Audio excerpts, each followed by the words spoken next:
friendship, betrayal, action, adventure, religion, love. What more could you ask for in an epic movie? Ben-Hur is probably my all-time favorite movie, but there's so many films out there that almost feels unfair to say. So what makes it so great? Is it the action?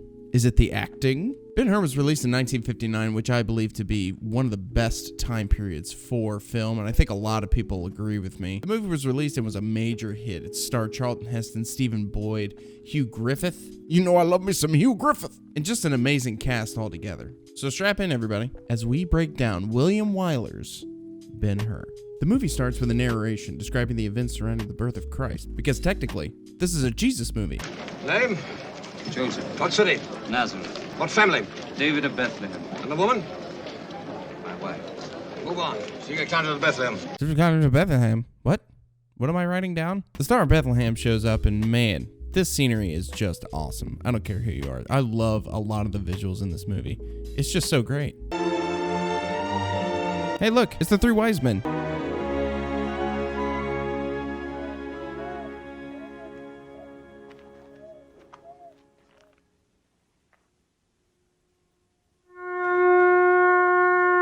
We fast forward 26 years later when Jesus' dad is getting torn into by unhappy customers. My table is not finished. Where is your son? Oh yeah, I forgot to mention the Middle Eastern Jews in this movie are very British. Once I reproached him with forgetting his work. He said to me, I must be about my father's business. Then why isn't he here, working? He's working. But I'm never coming here again. Anyway, there's a new commander in town by the name of Masala. Masala grew up here when he was a kid, and his father was the governor. Yes, I know. There's a Jew outside. He wants to see the tribune Messala. I assume he has a name. He says he's a prince. Prince Judah Ben-Hur. Then treat him like one! Come to find out, Judah and Masala were best friends before they went their separate ways as kids. Hey, it's Ben-Hur.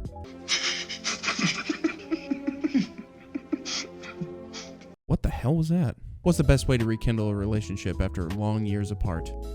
How about throwing spears into some wood? After all these years.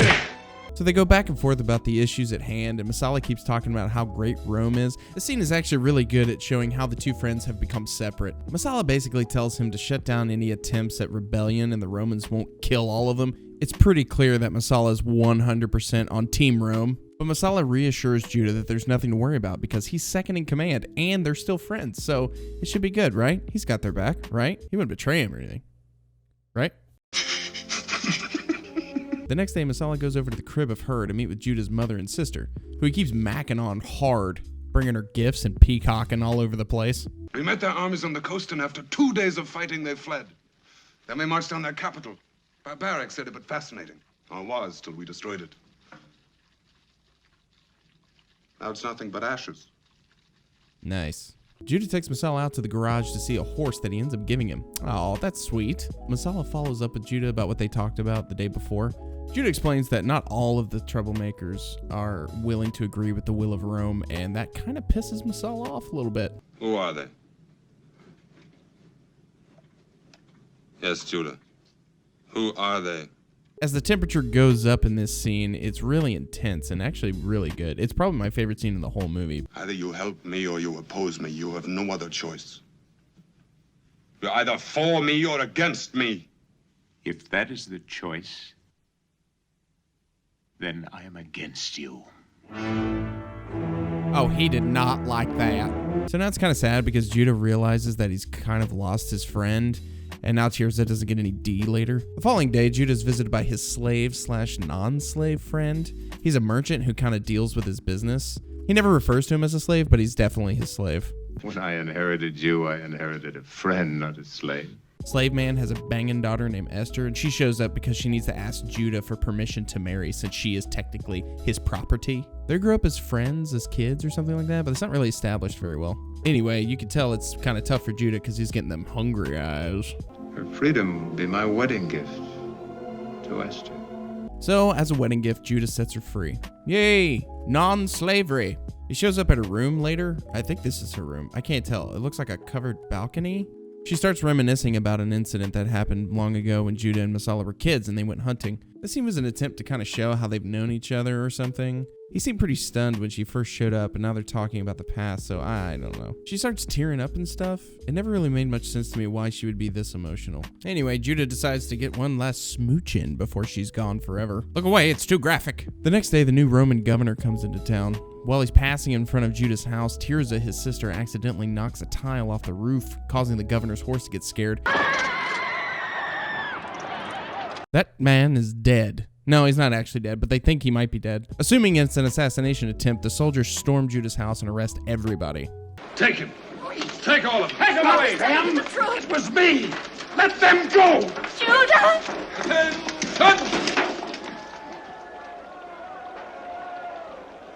Oh, thank God, it's Masala, our friend. Oh. Let them go! After further investigation, Masala kind of realizes, oh, it was an accident. Yeah, bet you feel bad now, don't you? Now a Roman prisoner, Judah gets sentenced to the galleys at Port Tyrus. Tyrus? Yeah, sorry, man. After kicking some guards around and getting smacked in the face with some keys, Judah tries a second time to escape, this time killing a soldier, I'm assuming. I mean, that's pretty far drop.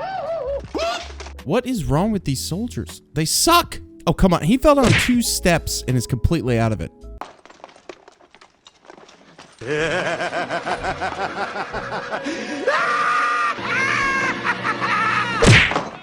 Holy crap, props to that guy. I think he just broke his face in real life. Judah makes it all the way to Masala's office and threatens to kill him if he doesn't tell him where his mother and sister are. Masala tells him that they're safe for now, but will be sentenced as prisoners. Basically, Masala has chosen to use Judah's family as an example to kill off any desire for rebellion. By locking up his BFF, he's showing just how ruthless he can be.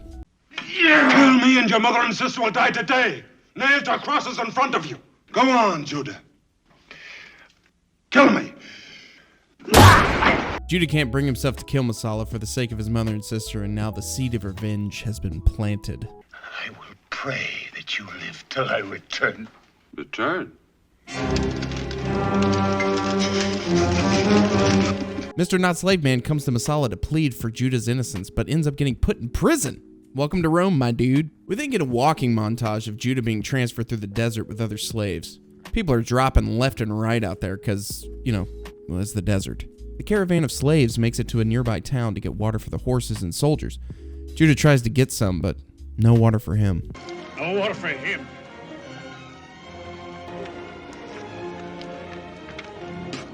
Hey man, that's good dirt water you're spitting out. Judah collapses and cries out to God to help him, and the next thing you know, Jesus music starts playing. That's right, they made their way to Nazareth, where Jesus gives water to Judah, saving his life. The commander gets pretty upset. I said no water for him! Yeah man, we heard you. Jesus ends up just standing up and staring at the guy, and that's about all the commander can handle. This is one of those standout moments of the film, and they really do a good job of making Jesus the center of the movie while not making him the center of the movie. You never see Jesus' face through the whole film, but you see the effects that he has on other people, and I thought that was a really good take on the whole thing. We fast forward 3 years later, and a new consul, Quintus Arrius, is taking command of the ship Judah's been assigned to. They become great friends. At one point, the consul decides to test the slaves on how efficient they can be in battle, increasing their stroke speed until they reach the renowned Ramming speed. Ramming speed! This scene is 3 straight minutes of rowing, and it says a lot without saying anything. One of the best scenes in the movie. Yeah, there you go. That'll get him going. Judah gets sent to the consul's chambers, where he finds the consul taking a nappy poo. Why are you here? I was ordered to report to you during my relief.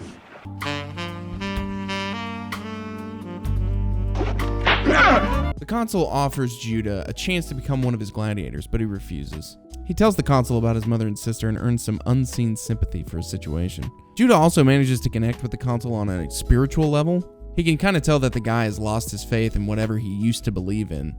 Just opening up a little bit and talking about it really left an impression on the consul from Judah. Consul, enemy sighted. Signal the fleet.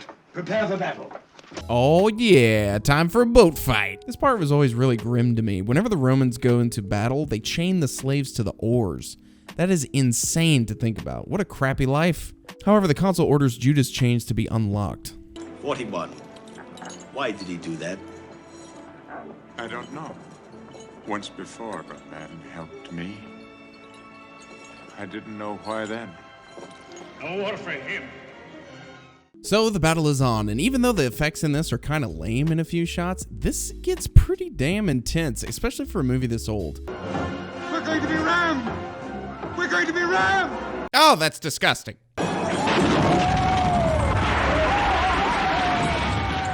No, not the mannequins. Judah manages to get some of the slaves free, and they're pretty banged up. This poor extra looks like he got absolutely wrecked. After getting topside, Judah notices that the consul is being overran with barbarians. Oh, that is clean through. The consul gets knocked overboard, and Judah decides to end this extra's acting career, then jumps in to save the consul. Judah saves the Roman, who would rather kill himself than suffer defeat in battle. He struggles to keep him from doing it and just knocks him out with the keys. See? Romans could teach you things, Judah. Now afloat on the deep blue, it's months before they're ever found or seen again, seeing how the ocean is so massive. And never mind, they were found immediately. Better for us both if it's the enemy. My death, your freedom. It's a Roman sail.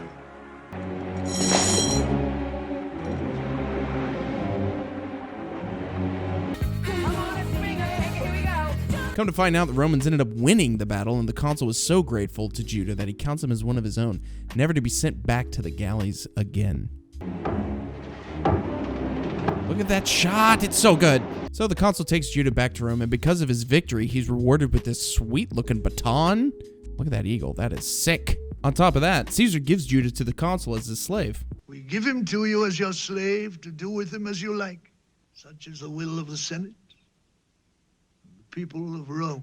Dance party. A year later or something, they're not really clear about the amount of time that's passed, but Judah is now a full-blown pimp again, drinking and hanging out with babes. You all know him as the finest charioteer in Rome. 5 times he's driven my horses to victory. I'm gonna kill you. Quintus Arrius officially adopts Judah as his son. The formalities of adoption have been completed. Young Arrius is now the legal bearer of my name and the heir to my property. Pontius Pilate is there too. Tell me, you come from Judea? Yes, sir. I hear that the climate is difficult to live in. Not for Judea. Judah's past still haunts him, and even though the consul advises him to stay in Rome, he eventually decides to leave for Judea to fulfill his promise. So Judah sets off across the ocean, because that's exactly where he'd want to be after being in the galleys for 3 years. His caravan comes to a rest stop, and he starts getting eyeballed by this strange old man. Oh! Stranger danger! No, this is a good guy. His name is Balthazar, and he's looking for a young man that he saw born in a manger long ago. That's right, he's one of the 3 wise men we saw at the beginning of the movie, and he's been looking for the child ever since. We're then introduced to one of the best characters in the whole movie. Sheik, I can't pronounce his name. The Sheik is about to beat this man to death because he can't drive his horses correctly. You know nothing of horses! Whip my children once and I'll drain every drop of your blood! Jeez. So the driver tries a second time to take the horses around, but Judah can already see the flaws in his driving ability, calling out beforehand that he's not even going to make the turn.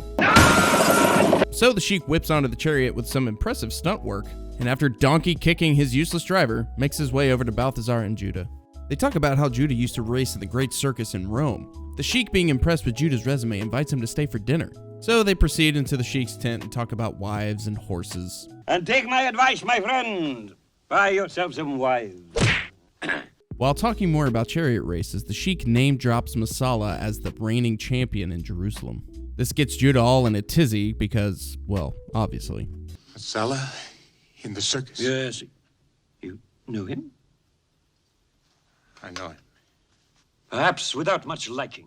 So even though Judah doesn't reveal his mission, it's plain to see that he's out for revenge and to kill Masala. Balthazar advises Judah not to kill Masala even though he has done wrong by him. Coming in strong with the moral stance from Balthazar. I see this terrible thing in your eyes, Judah Ben-Hur. But no matter what this man has done to you, you have no right to take his life. Yeah, whatever you say, Balthazar, go to bed. After Balthazar leaves, Judah bids the Sheik farewell, but not after some wise words from the Sheik. One last thought. There is no law in the arena. Many are killed. I hope to see you again. So Judah finally makes it back to Judea, and to the place he once called home. The whole place looks abandoned and really shows the aftermath that Romans tend to leave behind them. A grim image of what was once vibrant and beautiful.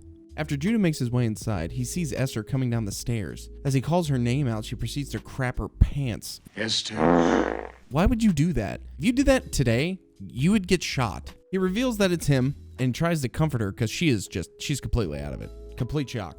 He asks about her father and she explains that he was tortured for information. They let him go, but he lost his ability to walk. While he was in prison, Not Slave Man made friends with another prisoner named Malik. Hold on. Malik's tongue was removed, so he can't say anything. But that works out well because the old guy can't walk and this guy can't talk, so it's a match made in heaven. Together we make a considerable man. So he tells Judah that he still has a lot of his money and fortune hidden away, and he wouldn't give up the location no matter what they did to him. That's a true friend right there. That's not why I came back. Judah, they are dead. 4 years. No one could live so long in the dungeons. Who lives more than 1 year in the galleys? The next day, we find Masala auditioning for the next Indiana Jones movie. What the hell are you doing? But it's not all fun and games when he gets a gift from the son of Arius. It's magnificent. And from a man I've never met. You're wrong, Masala.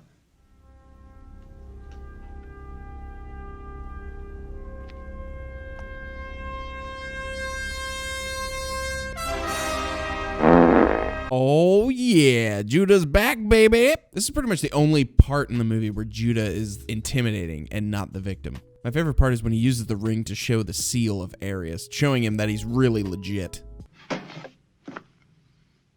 You know his seal?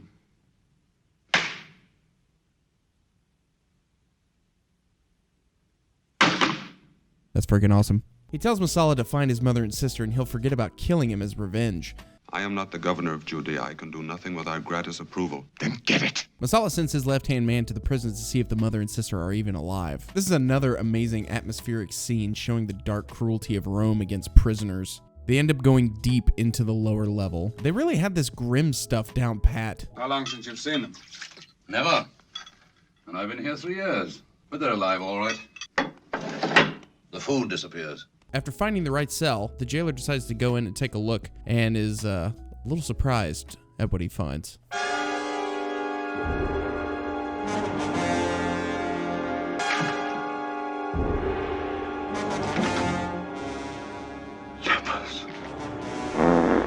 Dear God, this scene scared the crap out of me. You don't even see anything. The music, the jailer's face, the reaction of the centurion, that's all you need to make this scene super effective. Also, if you know anything about the time, leprosy was basically a death sentence, and not a pretty one. Of all the scenes in this movie, this one definitely sticks out to me. They must be taken outside the city and released at once. Then we'll burn out the cell. So they release the mother and sister who make their way back to the house of Hur, where Esther hears them scuffling around. Who are you? It's Miriam. Sorry, that's the last one, I promise. After revealing themselves to Esther, they beg her not to let Judah know that they're even alive. They would rather him think that they were dead than to see them as they are now. This is a very emotional scene and really drives home the sadness of the situation. So Esther promises not to tell Judah that his mother and sister are alive. So she tells him they're dead. I saw them. When did you see them? They were dead. They were dead. When? Judah, forget, Masala. Go back to Rome. My door! With the news of his family's death, Judah is overwhelmed and he just lets it all out. And then he gets pissed. Now completely set on the path of vengeance, Judah walks into the night. And we're met with an intermission. Woo! Thus ends part 1 of our dive into Ben-Hur and why it's epic. This is kind of a test video also, just to see what kind of audience is drawn to this kind of format. I really enjoy these types of movies, and I noticed nobody was doing it for these kind of films, so I figured I'd give it a shot. This took a really long time to edit, and I understand now why it takes so long to do, because it requires a lot of time. So I'd like your genuine feedback. Leave comments, leave a like, leave a dislike. It's all going to be useful to me. I don't care. Thank you so much for watching, and I'll see you back here for part 2. And take my advice, my friend. Buy yourself some wives.